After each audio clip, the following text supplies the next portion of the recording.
ఏమైంది నాన్న అంత కోపడుతున్నావు? హోంవర్క్ రాలేదని అత్త కొట్టినా చూడు డాడీ. నిన్ను కొట్టినా తిట్టినా నువ్వు బాగా చదువుకోవాలనే కదరా. నేను ఇంకా స్కూల్కి పోను డాడీ. నేను చదువుకునేటప్పుడు మా మేడం ఏం చెప్పిందో తెలుసా నాన్న? ఇప్పుడు బాగా చదువుకున్నారనుకో రేపు పొద్దున్న మంచి స్థాయిలో ఉంటారు, లేదంటే ఎండలో గంపలు మోసేకపోతారా. మీ అమ్మా నాన్న కష్టపడినట్టు మీరు పడకూడదురా. అందుకే మీరు బాగా చదువుకొని వాళ్ళని బాగా చూసుకోండి.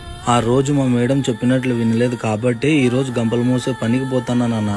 నువ్వు కూడా నా మాదిరి కావాలనుకున్నావు నాన్న? లేదు నాన్న, నేను బాగా చదువుకొని మిమ్మల్ని బాగా చూసుకుంటా.